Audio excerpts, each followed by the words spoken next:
Hello, ladies and gentlemen. I'm sure most of you guys know me by now, but if you don't, my name is Shook. I make NBA DFS content, prize picks content, all that good stuff. All these videos, they get posted to this subreddit right here. I have a link down below. I make updates with all the news that comes out throughout the day for the coming slate. Big news for tomorrow. I do not expect OG Anunoby to play. I mean, I already thought he should have been ruled out, but I guess we'll see there. And yeah, I'll make updates with the news, what that changes for the entire slate, what I like from it, what I don't like, who's a must, who's not a must. Then yeah, you can ask me questions leading up to lock about the slates, and I will reply to you. So hopefully you guys had a good night tonight. And if you ever need to get a hold of me privately, you can get a hold of me on Twitter right here. I keep forgetting if I say this, but like whenever I go to my Twitter and you see it highlighted, but before I go to it, it means I screwed up the video and I'm re-recording it, and it happened so much. But yeah, before we get into the slate, I'll show you guys my lineup from tonight, show you guys my lineups every single day so you can tell if I'm a winning player, I'm a losing player. And yeah, before we do that, just gotta shout out some people. We had a massive night in Discord tonight, just green everywhere. I'll explain my thought process for this showdown. If you want to skip ahead, you can go for it. But I had some pretty strong takes for this showdown. So the first strong take today that I had was this. So you guys know, I'm a nerd when it comes to like NBA, finding small edges, stuff like that. So I read a bunch of articles and stuff like that. So this article was basically explaining why Jason Kidd deployed Jaden Hardy in Game 6. It's a pretty good read if you ask me, and basically it just recapped like against OKC you can't play guys that are going to hesitate shooting, right? It's pretty bad. Like Jaden Hardy is a guy that's going to go out there and shoot the ball a decent amount. He's not going to hesitate either. So that was basically the reasoning why. A lot more reasons in that article. It's a pretty good read. You can read it if you want, but yeah, I wanted to be very heavy on Jaden Hardy tonight. And I wanted to fade guys like Josh Green, Casey Wallace. I told everyone my favorite values were Jalen Williams and Jaden Hardy. And Isaiah Joe, of course, he was starting at 3.6K, right? So those are my three favorite values on this slate. I hated Josh Green. I hated Casey Wallace, although Josh Green had a pretty good game. Had an outlier first quarter. I believe he had 9 of his first 12 fantasy points in the first quarter. If he only went for like 8 to 9 fantasy points and Hardy outscored him, who knows? I could have had a even better night. Just huge night, probably. You see everyone has Josh Green above me, right?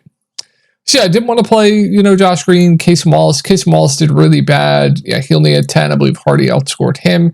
Jalen Williams was, I believe he scored the highest of the values. I played him at low ownership. Jalen Williams, only 19% owned, is just the most criminal thing I think I've ever seen in my entire life. So that worked out huge. Played Luke in the captain. And yeah. So hopefully you guys had who scored more, Luka or SGA tonight? Luka, okay. Hopefully you guys had a good night. It was pretty solid night for me. And yeah, we'll jump right into this 2-gamer. So really psyched we get a 2-gamer for tomorrow. And yeah, let's get into it. All right, so it's Game 7, right? If you are anyone but the Oklahoma City Thunder, right, you tighten up your rotation, right? Surely. Well, we know the Knicks are going to do that, right? But could the Pacers tighten up the rotation? I think it's possible, probably unlikely. Like, I don't think they're going to go from playing 1, 2, 3, 4, 9 guys to 8 guys. I don't think that's going to happen. If anything, they just run their starters more, play a bit of a tighter rotation instead of shortening the rotation. But last game you saw Isaiah Jackson sub in early. That was another take I had. I didn't think Obi Toppin was going to get as many backup 5 minutes as he got in the previous games, just because Rick Carlisle has been very upset with the Pacers rebounding.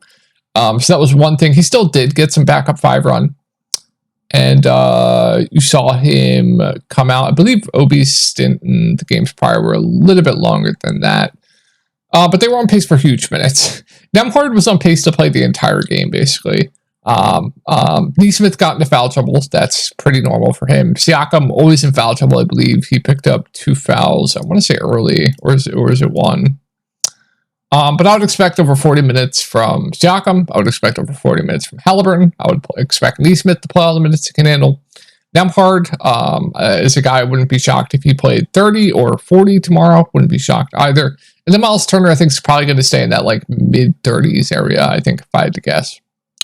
And then off the bench, I think kind of similar, like 15 to 18-ish to T.J. McConnell, Obi Toppin, kind of similar. So like maybe you lose a little bit of minutes from Ben Shepherd, but I doubt that. So I'm expecting kind of a similar rotation here for Indiana. With that being said, I love Siakam. I've been very, very high on him. He finally had a good game for me on the Showdown slate last game against the Knicks. I love him once again here. Like I said, I'm going to keep saying, assuming OG and Anunoby's out, right? If OG's in, I don't like him as much still in play, but assuming OG is out, in fact, I love Siakam at 7.4K. I think he's too cheap. Good rebounder, statue stuffer, matchup so much better for him. The buckets came easier the past 2 games for him.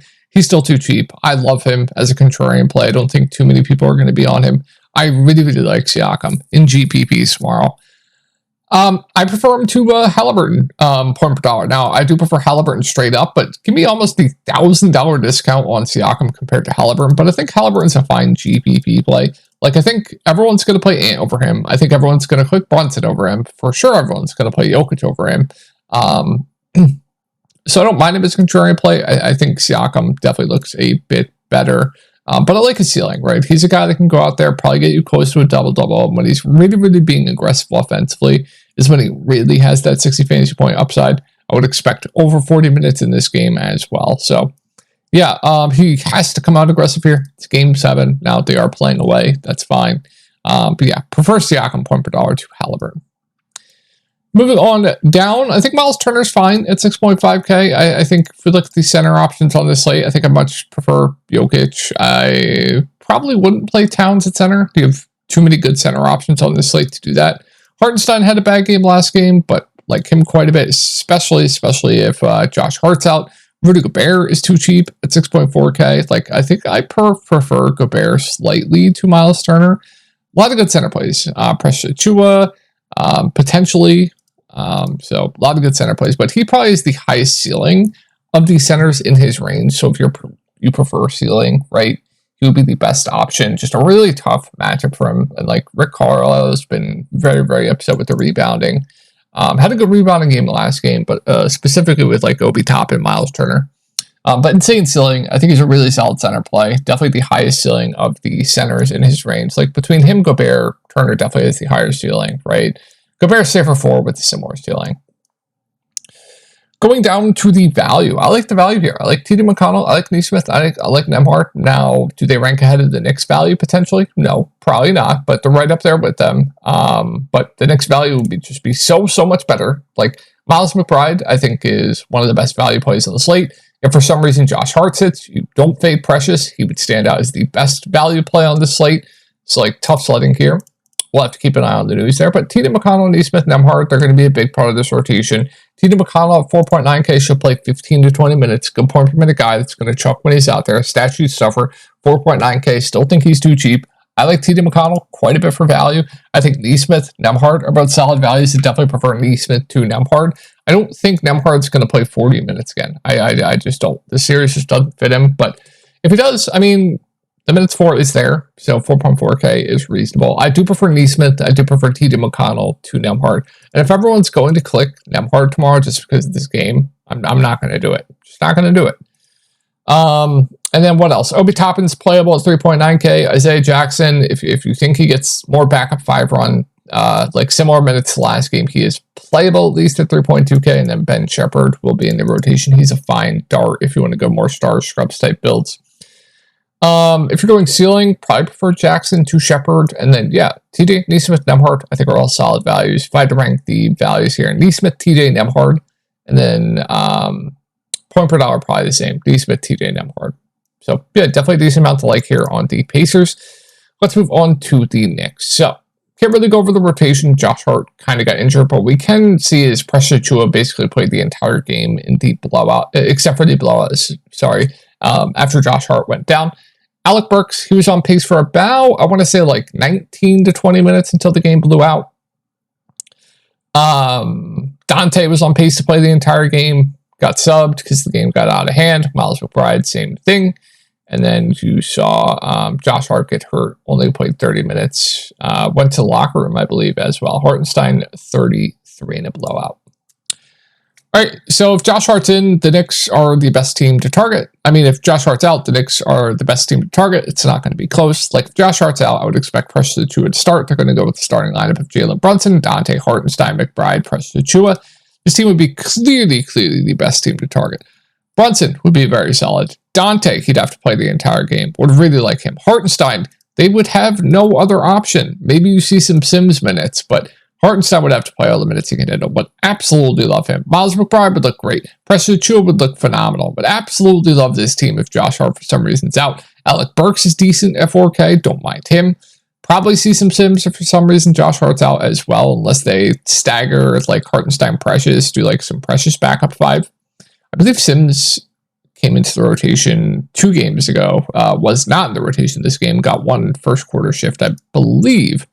But yeah, this team would look phenomenal if for some reason Josh Hart's out. I'm under the assumption that OG is not going to be playing tomorrow, so that's why we're going over it this way. Now, for some reason Josh Hart's in, then I think Brunson's a really solid spend up at 9.5K. I would expect to get his teammates a bit more involved. He looked awful in that first half, but nobody has his floor plus ceiling on this slate outside of Jokic. Like, I would say outside of Jokic, it's probably Jalen Brunson with the highest ceiling. Now, Anthony Edwards, I think is really, really good. Similar price point. Like, ownership's going to tell him what I do with both of these guys. But yeah, no issue with Brunson. I think he's a great spend up. I'm going to prioritize Jokic probably once again here, but I think Brunson looks great. With Josh Hart, it's an abdominal injury or abdominal strain. So we're going to monitor this. I will monitor this. I will look for anything I can on his injury, and I'll make updates on Reddit tomorrow. 7.8K, assuming he's fine, full go, no restrictions. He's going to play the whole game. He's a statute stuffer. I like his floor. 7.8K, reasonable price point. I think he's decent play. And I'm very, very high on Dante, very, very high on Isaiah Hartenstein. I know the Pacers are pretty tough at spot-up shooting, but Dante's been able to get off his shots fairly easily. 3-8 from three-point range last game, which is fine. But insane ceiling, insane minutes upside, 7K, I think is reasonable. I don't know why the price point came down. I'm definitely really high on Dante. Really like Hartenstein, really like Miles McBride. McBride's probably going to be Giga Chalk tomorrow, I think for good reason. I think he can push for 40-plus minutes here. Usually's been good as well. Really like Miles McBride for value. Precious Achiuwa is playable at 4.5K, but definitely did gain minutes after the Josh Hart injury, so I'd be a bit careful there. Still should play around 20 minutes, which is fine, and then Alec Burks should see around I would say 18 to 22 minutes is a fair guess. Good point per minute guy off the bench. He's played well. Definitely a solid value. If he's popular, I'll probably fade, but if he's low owned, I'm definitely okay with that. So yeah, that'll be the Knicks. Let's move on to Minnesota. All right, blowout. I mean, I feel like every game's been a blowout in the series. Absolutely wild stuff, but Game 7, yeah, I don't think Minnesota's going to do much to the rotation. I do think there's a chance Kyle Anderson could DNP, and they cut it from 8 to 7. I do think that's possible. Slightly, probably a low chance, but I do think that is possible in a 7-game Game 7. He had a good game last game, though, but Gobert, I'm expecting 40. Cat, I'm expecting 40 as long as he can stay out of foul trouble. And I'm expecting close to 44, 45. Mike Conley, mid-30s, like 34, 35. McDaniels, all the minutes he can handle as long as he stays out of foul trouble. And then Nikhil, probably around 20. Naz Reid, probably around 20. If they are down, they could close with him if they need some offense, and the minutes could fluctuate there. And I think there's a chance that Kyle Anderson could DNP tomorrow, but I wouldn't play him either way. Fully expect Mike Conley to be playing as well. All right, yeah, love Anthony Edwards, 9.4K, Game 7 here. He looks phenomenal. Their go-to guy, phenomenal scorer, statue stuffer, good defender, blocks, steals. Nothing not to like about Anthony Edwards here. Now, they are throwing doubles at him a ton, so that's one thing you do have to keep in mind is they are doubling him a decent amount. So that is one thing to keep in mind, but I still think he's a really good play. I think the bigs here are both too cheap. So Cat, Rudy Gobert, I think are both decent. I think Gobert looks a little bit better to me, point per dollar. But I think both are really solid plays. I took Rudy Gobert over 23.5 PRA. If that's still in sportsbooks, feel free to tail. But Cat, if you want the ceiling, I think Rudy Gobert is definitely safer at that price point as well. I would expect close to 40 minutes for both. Cat, foul prone, but huge upside. Like him quite a bit. Prefer Siakam at a similar price point, but Cat firmly in play. And then, yeah, I really like Rudy Gobert at 6.4K. Safe floor, immense ceiling. I think he's very good. And you guys know, I'm going to repeat it every single time. Nobody plays Mike Conley. He's unowned every slate. He continues to smash every slate. He's looked good out there. He looked healthy. I was surprised by that, honestly, but he looked fine. I would expect probably close to 34, 35 minutes. He was on pace to play that last game. Statute stuffer. His role right now in the playoffs is much different than his regular season role. I really like him once again in GPPs here. Probably really low owned. He continues to smash. Really like it. Nas Reed, I like his contrarian value. There's just so many ways for him to gain minutes. We know he's a really good point per minute guy, and there's just, like I said, so many ways for him to gain minutes. Cat, foul trouble. Rudy Gobert, foul trouble. If they are playing from behind and they need offense, they could always go to Nas Reed over like Rudy Gobert, right? So there are ways for him to gain minutes. If those situations don't happen, though, he's probably only playing 18-ish minutes. He can still get it done at this price point. Like, he's really, really cheap. So I do like Nas Reed quite a bit as a contrarian value tomorrow. Not going to play Kyle Anderson, not going to play NAW.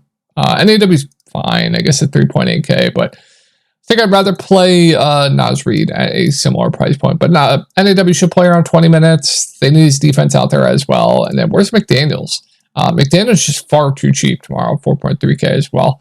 Now, might be a bit over-owned from that last game, but I'm expecting him to play 40-plus minutes as long as he stays out of foul trouble. They need his defense out there. I think he's a really good value as well. So, like McDaniels, quite a bit for value. Let's move on to Denver. Can't take much from this rotation. As far as rotational changes, I don't think they'll do much. I think they'll probably just keep doing what they're doing. They're running. They've been running their starters into the ground the last two games. I think they'll just continue to do that. So nothing really more to add with this rotation.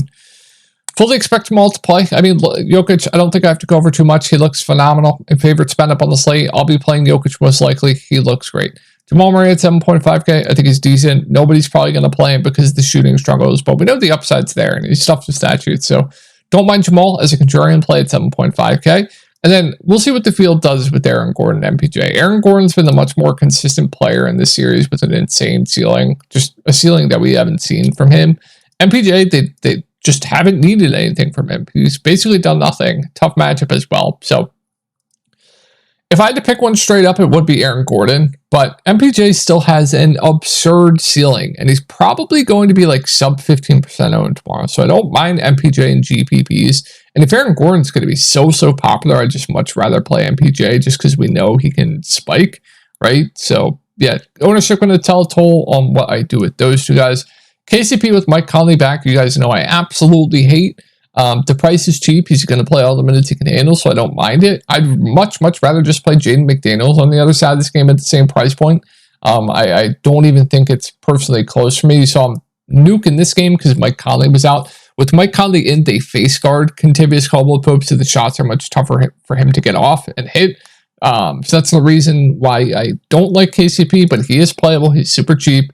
I don't know if I get to like the bronze of the world. He was Giga Chalk on the 2-gamer last night. I'm just not going to do it. So, yeah, that's going to be it. Excited to have a 2-gamer back, and I hope you guys had a great night, and I will talk to y'all later.